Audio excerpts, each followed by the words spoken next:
Polity का part. और आज हम करेंगे Cripps mission, cabinet mission plan, the Mountbatten plan, Indian independent act 1947। ये 4 चीजें करेंगे। छोटा छोटा सा है, कुछ ज्यादा नहीं है इसमें, तो फटाफट से हो जाएगा। और इसके साथ ही हमारा एक्ट्स वाला पार्ट खत्म हो जाएगा और कल से हम पॉलिटी का पार्ट शुरू करेंगे इसमें, ठीक है, जो मेन स्टार्ट होता है पॉलिटी का, आर्टिकल्स वगैरह, ठीक है। तो आगे बढ़ने से पहले वीडियो को लाइक कर देना, शेयर कर देना और चैनल को सब्सक्राइब कर देना। So let's start Cripps mission, ठीक है। अब बात है 1942 की, ठीक है। 1942 में क्या हुआ था? वर्ल्ड वॉर चल रही थी, सेकेंड वर्ल्ड वॉर। कब स्टार्ट हुई थी सेकेंड वर्ल्ड वॉर? 1939 में, ठीक है। तो 1942 में अभी वर्ल्ड वॉर चल रही है, 1942 की बात कर रही हूँ मैं, ठीक है। तो अब उस टाइम पे क्या हुआ था, जो ब्रिटिशर्स थे उन्होंने इंडियंस को प्रपोजल दिया था एक, ठीक है। और वो प्रपोजल क्या था वो हम देखते हैं, ठीक है। ये प्रपोजल एक दिया था 1942 में ब्रिटिशर्स ने इंडियंस को, ठीक है। और उसका नाम क्या था, जो प्रपोजल लेकर आया था उसका नाम था सर स्टैफोर्ड क्रिप्स, ठीक है। इसके नाम से ही इसका नाम पड़ा था क्रिप्स मिशन, ठीक है। तो ये कंप्लीट एक फेलियर था, मतलब एक्सेप्ट ही नहीं किया इंडियंस ने इसको कभी, ठीक है। बट चलो बुक में था तो मैंने आपके साथ डिस्कस कर लिया, बट इतना इम्पोर्टेंट नहीं है, ठीक है। हाँ, हिस्ट्री के पर्सपेक्टिव से थोड़ा सा इम्पोर्टेंट है, तो हिस्ट्री जो इसकी रही है वो हम हिस्ट्री के पार्ट में पढ़ेंगे, ठीक है। और पॉलिटी के पर्सपेक्टिव से जो चीजें थोड़ी सी इम्पोर्टेंट है वो हम यहाँ पे देखते हैं, ठीक है। और इस प्रपोजल में ब्रिटिशर्स ने इंडियंस को क्या प्रपोजल दिया था वो हम देखते हैं। अब ब्रिटिशर्स ने बोला था कि आफ्टर द वॉर, ठीक है, ये जो भी प्रपोजल्स दिए थे ब्रिटिशर्स ने इंडियंस को, दे ये सारे के सारे आफ्टर द वॉर थे, ठीक है। कि जब वॉर खत्म हो जाएगी उसके बाद इंडियंस के लिए एक क्या करेंगे, इलेक्टेड कॉन्स्टिट्यूंट असेंबली बनाएंगे जिसमें सिर्फ इंडियंस होंगे, ठीक है। वो क्या करेंगे, इंडिया का एक कॉन्स्टिट्यूशन फ्रेम करेंगे, ठीक है। और वॉर के बाद इंडिया को हम डोमिनियन स्टेटस देंगे, ठीक है। अब देखो 1942 में ब्रिटिशर्स डोमिनियन स्टेटस की अभी बात कर रहे हैं, ठीक है। और हमने 1929 में ये बात बोल दी थी कि हमें कंप्लीट इंडिपेंडेंस चाहिए, ठीक है। तो अब कहाँ ही मतलब इसको मानना था इंडियंस ने क्रिप्स मिशन को, ठीक है। तो ये भी एक रीजन था इसका फेल होने का, ठीक है। तो और इन्होंने क्या बोला कि आफ्टर द वॉर जो इंडिया है, ठीक है, इंडिया को एक हम बनाएंगे इंडियन यूनियन, ठीक है, जिसमें सारे के सारे प्रोविंसेस और इंडियन स्टेट्स आ जाएंगे, ठीक है। बट अगर कोई प्रोविंस इंडिया से अलग होना चाहता है तो वो अपना अलग से कंट्री बना सकता है, अपना एक कॉन्स्टिट्यूशन बना सकता है, ठीक है। तो इसको ना तो मुस्लिम लीग ने एक्सेप्ट किया और ना ही कांग्रेस ने, ठीक है, किसी ने इसको एक्सेप्ट किया ही नहीं। तो ये कंप्लीट फेलियर था Cripps mission. Okay fine. Next आया हमारा कैबिनेट मिशन प्लान। अब ये कब आया था? ये आया था 1946 में, ठीक है। वॉर कब हुई थी? 1939 से लेकर 44 तक, ठीक है। मतलब इस टाइम पे वॉर खत्म हो चुकी है, ठीक है। वॉर खत्म हो गई तो उसके बाद अब जब वॉर खत्म हो गई, नो डाउट ब्रिटिशर्स जीत गए थे, बट ब्रिटिशर्स के पास अब कुछ बचा ही नहीं था। फाइनेंशियली बहुत वीक हो चुके थे ब्रिटिशर्स, ठीक है। तो अब उनके पास और कोई चारा ही नहीं था इंडिया को छोड़कर जाने के बिना, ठीक है। अब उनको इंडिया को छोड़ना ही पड़ा, ठीक है, इंडिपेंडेंस देनी पड़ी। अब ये उनकी मजबूरी थी ब्रिटिशर्स की भी, ठीक है, उनके पास कुछ था ही नहीं। तो 1946 में क्या हुआ, एक कैबिनेट मिशन आया। किसने भेजा था? लॉर्ड एटली ने, ठीक है। इसमें 3 मेंबर्स थे। कौन कौन से थे? 3 मेंबर्स थे, lord Pethick Lawrence, sir Stafford Cripps and mister A V Alexander, ठीक है। ये 3 मेंबर आए थे। तो इसका मेन ऑब्जेक्टिव क्या था कैबिनेट मिशन प्लान का? इंडिया को इंडिपेंडेंस देना, ठीक है। जितनी जल्दी हो सके इंडिया को इंडिपेंडेंस दे दो और एक कॉन्स्टिट्यूएंट असेंबली सेटअप कर दो इंडिया के लिए, ठीक है, जहां पे वो अपने हिसाब से अपना कॉन्स्टिट्यूशन चलाएंगे, ठीक है। अब देखो एकदम से अगर ब्रिटिशर्स छोड़ के जा नहीं सकते थे, इतने सालों से वो इंडिया में रह रहे हैं, तो उनको एक मतलब प्रॉपर एक कॉन्स्टिट्यूशन सेटअप करके इंडियंस को देना पड़ेगा ना। तो थोड़े से 2-4 साल तो लग ही जाते इसमें। तो अभी इंडिपेंडेंस वो फिर भी बोल रहे थे कि जितनी जल्दी हो सके इंडिया को इंडिपेंडेंस देनी है। तो उसके लिए इन्होंने एक कॉन्स्टिट्यूएंट असेंबली सेटअप कर दी थी, ठीक है। अब कैबिनेट मिशन में इन्होंने एक सेपरेट कोई भी असेंबली बनाना मुस्लिम के लिए या सेपरेट स्टेट बनाने को इन्होंने आइडिया को इसको रिजेक्ट कर दिया था, ठीक है, कैबिनेट मिशन ने, कि ना तो मुस्लिम के लिए हम अलग से कोई स्टेट बनाएंगे ना ही कोई असेंबली बनाएंगे, ठीक है। अब कैबिनेट मिशन के अकॉर्डिंग क्या था कि इंडिया सिर्फ एक ही रहेगा, ठीक है, यूनियन ऑफ इंडिया होगा, ठीक है, उसमें ब्रिटिश इंडिया आएगा, उसके सारे स्टेट्स आ जाएंगे, और जो भी फॉरेन अफेयर, डिफेंस, कम्युनिकेशन के सब्जेक्ट्स है उस पे इंडिया की यूरिस्डिक्शन होगी, इंडिया अपने हिसाब से काम करेगा, ठीक है।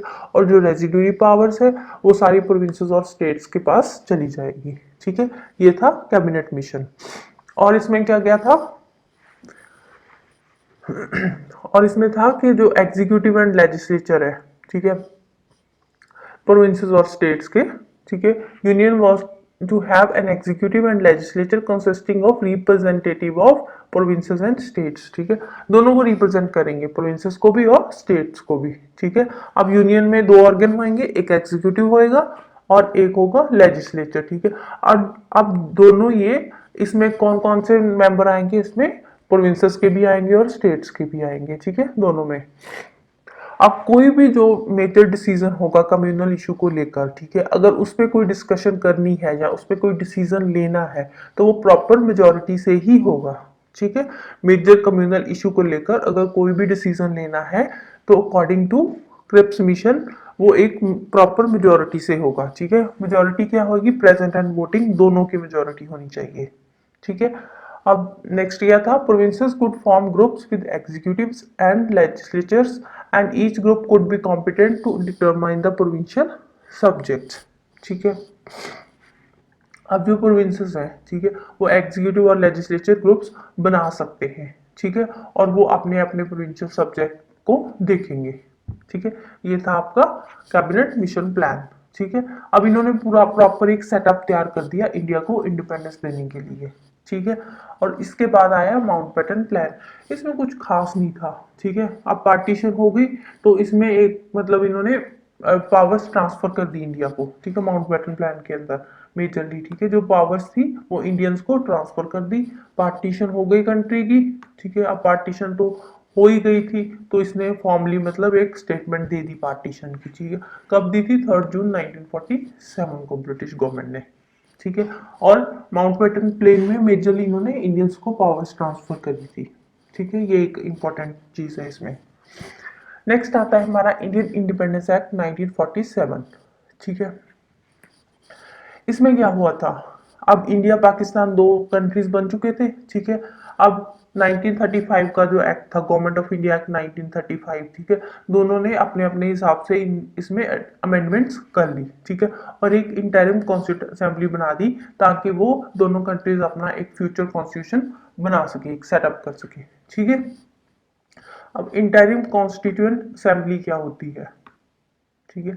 अभी कॉन्स्टिट्यूशन तो कोई बना नहीं है, ठीक है, प्रॉपर कोई फॉर्मल गवर्नमेंट भी नहीं बनी कंट्री के लिए, तो वो सारा एक कॉन्स्टिट्यूशन ड्राफ्ट करने के लिए, प्रॉपर गवर्नमेंट बनाने के लिए पहले जब ब्रिटिशर्स जा रहे थे तो जाने से पहले ये एक इंटरिम कॉन्स्टिट्यूशन असेंबली बनाकर गए थे, ठीक है। और ये असेंबली का काम था कॉन्स्टिट्यूशन बनाना, ठीक है।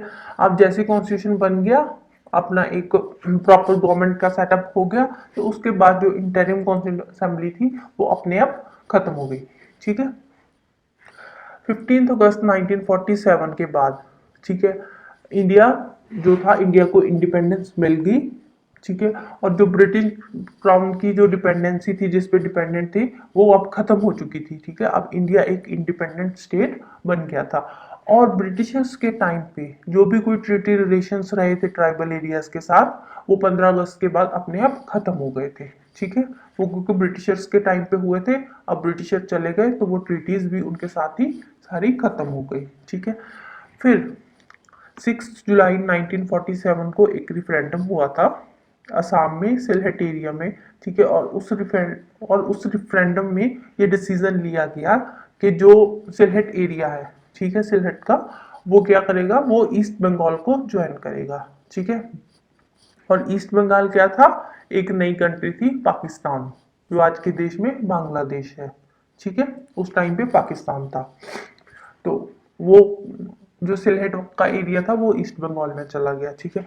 अब जो ऑफिस था सेक्रेटरी ऑफ स्टेट का वो अबॉलिश हो गया, ठीक है। अब ब्रिटिशर्स ही ने, अब अगर ब्रिटिशर ही इंडिया को छोड़कर चले गए, वही नहीं इंडिया में रहे, तो सेक्रेटरी ऑफ स्टेट के ऑफिस का भी क्या करना था, ठीक है। तो वो भी उनके साथ ही खत्म हो गया, ठीक है।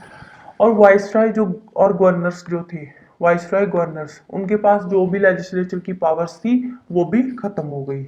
ठीक है, दोनों साथी दोनों गए। ठीक है, और इंडिपेंडेंस के पहले हमने पढ़ा था ना पिछले वाले एक्ट्स में, एक लेजिस्लेचर जो सेंट्रल लेजिस्लेचर था उसमें एक लेजिस्लेटिव असेंबली हुआ करती थी और एक थी काउंसिल ऑफ स्टेट्स।